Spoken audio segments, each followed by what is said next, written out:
നമ്മൾ കാണുന്ന മലയാളത്തിൽ എനിക്ക് തോന്നുന്നു 90% സിനിമകളിലും അവിഹിതവുമായി റിലേറ്റ് ചെയ്തിട്ടാണ് ക്രൈം ഉണ്ടാകുന്നത്. അപ്പോൾ ഈ സിനിമയ്ക്ക് അത് വേണ്ടാന്ന് വെച്ചു. സോ ഇനി അവർ ട്രയലിന് പോയാൽ എന്ത് സംഭവിക്കും എന്നുള്ള ചിന്തകളുണ്ട്.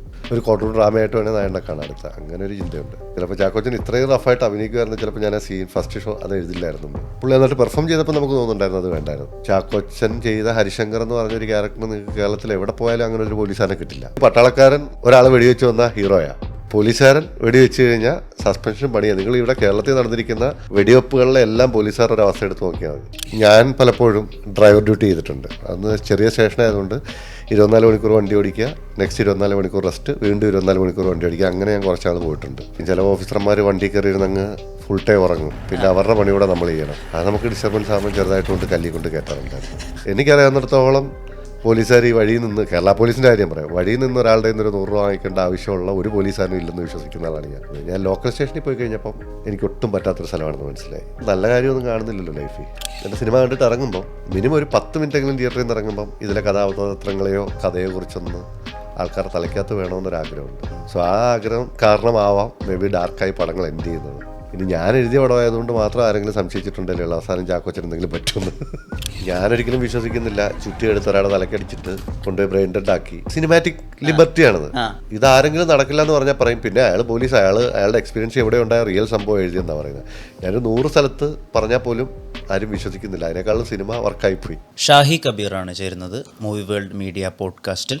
നമസ്കാരം. നമസ്കാരം. മൂവി വേൾഡ് മീഡിയയിലേക്ക് സ്വാഗതം. റോന്ത് റിലീസാവുന്നു 13-ാം തീയതി, അടുത്ത മാസം. മഴയുണ്ട് നന്നായിട്ട്. ആളുകൾ തിയേറ്ററിലേക്ക് മഴയെ അതിജീവിച്ചു വരുമോ? ആ ഭയങ്ങളുണ്ടോ? എനിക്ക് തോന്നുന്നു സിനിമ നല്ലതാണെങ്കിൽ ആൾക്കാർക്ക് ഇഷ്ടപ്പെട്ടാൽ ആൾക്കാർ കാണാൻ ശ്രമിക്കും. ഇപ്പം എനിക്കൊന്ന് ജോസഫ് ഇതേ കണക്ക് എന്തൊക്കെയോ പ്രശ്നങ്ങളുള്ള സമയത്തായിരുന്നു. ഹർത്താലുള്ള ദിവസം റിലീസാവുന്നു. ഹർത്താലിന്റെ സമയമായിരുന്നു, പിന്നെ മഴയുണ്ടായിരുന്നു. ഷാഹിയുടെ എഴുത്തിൽ പരാജയപ്പെട്ട നായകന്മാരാണുള്ളത് എന്നുള്ളൊരു കാര്യമുണ്ടല്ലോ. ഈ പരാജയപ്പെടുക എന്നുള്ളത് വളരെ നാച്ചുറലി എഴുത്തിൽ വരുന്നൊരു എലമെന്റ് ആണോ? എനിക്ക് ചിലപ്പോൾ എൻ്റെ ഇഷ്ടങ്ങളുടെ പ്രശ്നമായിരിക്കാം. എനിക്ക് ഭയങ്കര ഇഷ്ടങ്ങൾ നല്ലതാണ്.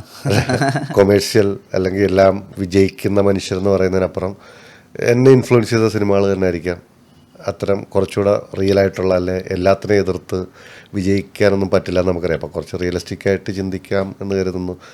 നായകന്മാരൊക്കെ അങ്ങനെയാണ്, മനുഷ്യരായിട്ടേ കാണുന്നുള്ളൂ, നായകനായിട്ട് കാണുന്നില്ല. എല്ലാവരും മനുഷ്യരാണെന്നുള്ള രീതിയിലാണ് കഥകൾ സെറ്റ് ചെയ്യാറുള്ളത്. ഈ റോന്തിനകത്ത് നിരീക്ഷണ പാഠവും വേണം ഒരു പോലീസുകാരനെന്ന് പറയുന്നൊരു വരിയുണ്ടല്ലോ. ഇപ്പോൾ സാധാരണ ഒരാൾ നിരീക്ഷിക്കുന്നതും ഒരു പോലീസുകാരൻ നിരീക്ഷിക്കുന്നതും തമ്മിൽ എന്തൊക്കെയാണ് വ്യത്യാസം ഉണ്ടാവുക? പോലീസുകാരൻ്റെ ജോലി തന്നെ നിരീക്ഷിക്കുക എന്നുള്ളതാണ്. സാധാരണക്കാരന് ഇപ്പം അവർക്ക് ആ താല്പര്യമുള്ള കാര്യങ്ങൾ ഒബ്സർവ് ചെയ്താൽ മതി. പോലീസുകാരനെ സംബന്ധിച്ചുള്ള ചുറ്റുവട്ടം നടക്കുന്ന കാര്യങ്ങളെല്ലാം ഒബ്സർവ് ചെയ്യണം. ഇപ്പോൾ നൈറ്റ് പെട്രോളിംഗ് ആണെങ്കിൽ ആ വഴി നിൽക്കുന്ന മനുഷ്യർ അവിടെ എങ്ങനെയുള്ളതാണ് മനുഷ്യരാണ് നിൽക്കുന്നത്, അല്ലെങ്കിൽ അവിടെ നിൽക്കുന്ന ആർക്കെങ്കിലും ബുദ്ധിമുട്ടുകൾ ഉണ്ടാകുന്നുണ്ടോ, അല്ലെങ്കിൽ അലമ്പായിട്ടുള്ള മനുഷ്യരുണ്ടോ, അങ്ങനെയൊക്കെയുള്ള പല രീതിയിൽ ചിന്തകൾ. അത് ഓരോ സെറ്റും മാറിക്കൊണ്ടിരിക്കും. ഇപ്പോൾ ഒരു കുറ്റാന്വേഷണമാണെങ്കിൽ അടുത്ത ലെവലായിരിക്കും ഒബ്സർവേഷൻ. പോലീസുകാരുടെ കഥാപാത്രങ്ങൾ എഴുതുന്ന സമയത്ത് ഇപ്പോൾ ഈ 4 കഥകളിലും ഓഫീസർ ഓൺ ഡ്യൂട്ടിയിൽ മാത്രമാണ് കുറച്ച് കറപ്റ്റായിട്ടുള്ള ഒരു ഏരിയ വന്നത്. ബാക്കിയുള്ളതിൽ അങ്ങനെ കറപ്റ്റായ പോലീസുകാർ അങ്ങനെ എഴുതി വെച്ചതായിട്ട് തോന്നിയിട്ടില്ല. പിന്നെ ഈ കൈക്കൂലി വാങ്ങിക്കുന്നൊരു സീക്വൻസ് ഒന്നും ആ സിനിമകളിൽ വന്നതായിട്ടും തോന്നിയിട്ടില്ല. പക്ഷെ മുമ്പ് നമ്മൾ കണ്ടിട്ടുള്ള പോലീസ് കഥകളിലൊക്കെ അങ്ങനെ ഒരു പോലീസ് ഓഫീസറൊക്കെ ഉണ്ടാവും.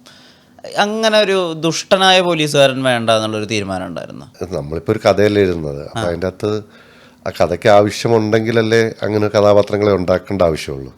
ഇപ്പം ജോസഫ് കൊണ്ട് അങ്ങനെ ഒരു കഥാപാത്രം ഉണ്ടായതുകൊണ്ട് എന്തെങ്കിലും മെച്ചമുണ്ടോ ആ സിനിമയ്ക്ക്?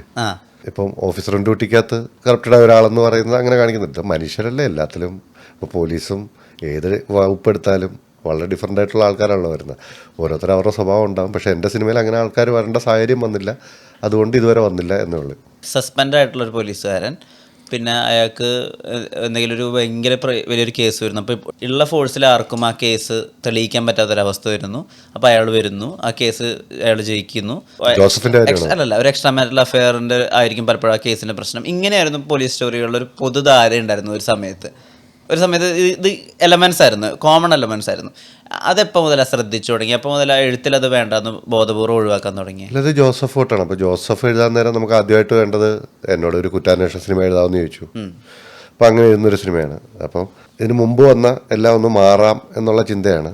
അതിൻ്റെ അകത്ത് ഇപ്പം ഒരു പോലീസുകാരൻ വേണേൽ ഇൻവെസ്റ്റിഗേറ്റർ ആക്കാം, വേണേൽ സസ്പെൻഷനിലാക്കാം, ചിലപ്പോൾ ലൈവ് ആക്കാം. പക്ഷേ അത് നമ്മൾ കണ്ടിട്ടുണ്ട് ഒത്തിരി.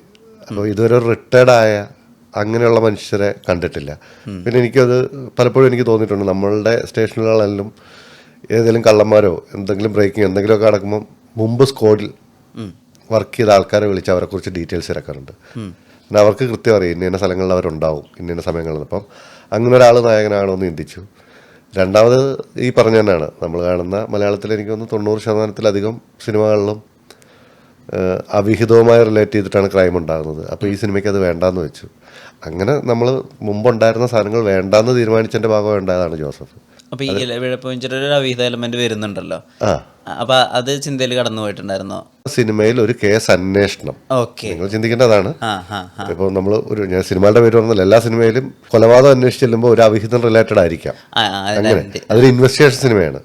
ഇലവിട പുഞ്ചിറ ഒരു ഇൻവെസ്റ്റിഗേറ്റീവ് സിനിമ എന്ന് പറയാൻ പറ്റില്ലല്ലോ.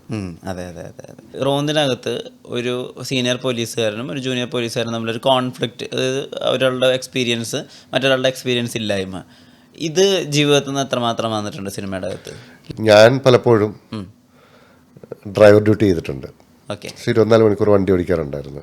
24 മണിക്കൂർ? അന്ന് ചെറിയ സ്റ്റേഷനായതുകൊണ്ട് 24 മണിക്കൂർ വണ്ടി ഓടിക്കുക, നെക്സ്റ്റ് 24 മണിക്കൂർ റെസ്റ്റ്, വീണ്ടും 24 മണിക്കൂർ വണ്ടി ഓടിക്കുക. അങ്ങനെ ഞാൻ കുറച്ചാൾ പോയിട്ടുണ്ട്. അപ്പോൾ അതുമല്ല ചങ്ങനാശ്ശേരി അതിന് മുമ്പും ഒക്കെ പോയിട്ടുണ്ട്. അപ്പോൾ ഈ നൈറ്റ് പെട്രോളിങ് ഭയങ്കര രസമായിട്ട് തോന്നിയിട്ടുണ്ട്. പിന്നെ പല ഓഫീസർമാർ വരും നമ്മുടെ ഇവിടെ, പലരും പല സ്വഭാവങ്ങളും പല രസങ്ങളും ഉള്ള മനുഷ്യരാണ്. പിന്നെ നമ്മൾ ഇടപെടുന്ന കാര്യങ്ങളും പല രീതിയിലുള്ളതാണ്. അപ്പോൾ ഇതൊരു സിനിമയാക്കണമെന്ന് ആഗ്രഹം ഉണ്ടായിരുന്നു. റോഷൻ്റെ ഭാഗങ്ങൾ എന്ന് പറയുന്ന ഏറെക്കുറെ ഞാനുമായിട്ട് റിലേറ്റ് ചെയ്യാം, അല്ലെ എൻ്റെ എക്സ്പീരിയൻസ് ഉള്ളത് ഞാനെന്ന് പറയുന്ന ആളുടെ പെർസ്പെക്റ്റീവ് ഉണ്ടാവാം. എന്നുവെച്ചാൽ ഫുൾ എൻ്റെ അല്ല, ഇത് പല പല സംഭവങ്ങളും പല പല പിന്നെ എന്താ പറയുക നമ്മൾ ഉണ്ടാക്കിയെടുത്ത കഥകളുണ്ട് ഇതിൻ്റെ അകത്ത്, റിയലുണ്ട്, ഫിക്ഷനുണ്ട്, എല്ലാം ഉള്ള ഒരു ബ്ലെൻഡ് ചെയ്തിരിക്കുന്ന ഒരു പരിപാടിയാണ്. കുറേ പേരുടെ റെഫറൻസുകളുണ്ട്, അതെല്ലാം മറ്റേ ഓഫീസർമാരുടെ പലരുടെ സ്വഭാവങ്ങൾ ദിലീഷ് പോത്തന് എൻ്റെ ക്യാരക്ടറിന് കൊടുത്തിട്ടുണ്ട്. റോഷൻ ഏറെക്കുറെ ഞാൻ തന്നെയാണ് എന്നുള്ള രീതി കാണാം. ഈ കുഴി ചാടിച്ചിട്ടൊരു ചെറിയ വിജയം നേടിയതിൻ്റെ ഒരു ചിരി ഉണ്ടല്ലോ റോഷന്, അങ്ങനെ സന്തോഷിച്ചിരുന്ന ഒരു ഷാഹി കബീർ ഉണ്ടായിരുന്നോ? തീർച്ചയായും. ചില ഓഫീസർമാർ വണ്ടി കയറിയിരുന്ന് അങ്ങ് ഫുൾ ടൈം ഉറങ്ങും. പിന്നെ അവരുടെ പണി കൂടെ നമ്മൾ ചെയ്യണം, പട്ടാബൊക്കൊപ്പിടണം എല്ലാം. അപ്പം അത് നമുക്ക് ഡിസ്റ്റർബൻസ് ആകുമ്പോൾ ചെറുതായിട്ട് കൊണ്ട് കല്ലി കൊണ്ട് കയറ്റാറുണ്ടായിരുന്നു. രാത്രി ഇപ്പോൾ ഒരു ദിവസം മുഴുവൻ നമ്മളെ വെയ്ക്ക് ആവുകയാണല്ലോ. അപ്പോൾ ഞാനൊക്കെ ചിന്തിക്കുന്ന സമയത്ത് ഇവിടെ ഇനി ക്രൈം ഉണ്ടാവുമോ, അപ്പോൾ അവിടെ ഇനിയിപ്പോൾ ഈ ജ്വല്ലറിയുടെ അടുത്ത് നിൽക്കുന്ന ഒരാൾ സംശയാസ്പദമായിട്ട് ആ ജ്വല്ലറി കുത്തിപ്പൊളിക്കാനായിരിക്കും നിൽക്കുക, അപ്പുറത്തെ ഒരു ലേഡി നിൽക്കുന്നുണ്ട്, അപ്പോൾ അവരെ ഇനിയിപ്പോൾ ആരെങ്കിലും അസോൾട്ട് ചെയ്യാൻ വരും. ഇത്രയൊക്കെ നമ്മളിപ്പോൾ ഞാൻ പോലീസുകാരാണെങ്കിൽ ചിലപ്പോൾ ആലോചിക്കുന്നത് ഞാൻ വിചാരിക്കുന്നുണ്ട്. ഷാഹി വണ്ടി ഓടിക്കുമ്പോഴും അതങ്ങനെ ആലോചിച്ചിട്ട് തന്നെയായിരുന്നു ഓടിച്ചു പോയിരുന്നത്? ഇല്ല, അത് നിങ്ങൾ ചിന്തിക്കുന്ന കണക്ക് എവറി ടൈം നമ്മൾ നോക്കുന്നില്ല. ഇപ്പം നമ്മളുടെ നൈറ്റ് പെട്രോളിംഗ് എന്ന് പറയാമല്ലോ, 10 മണിയൊക്കെ ശേഷമാണ്, ഒരു 11-12 മണിക്ക് ശേഷമാണ് വിജനമാവുന്നത്. അതിനുശേഷം നമ്മൾ എവിടെയെങ്കിലും കടത്തുന്നതിൽ ആരെങ്കിലും കണ്ടാൽ നമ്മൾ വിളിച്ച് ചോദിക്കും, അവർ ഡീറ്റെയിൽസ് ചോദിക്കും, എന്താണെന്ന് ചോദിക്കും.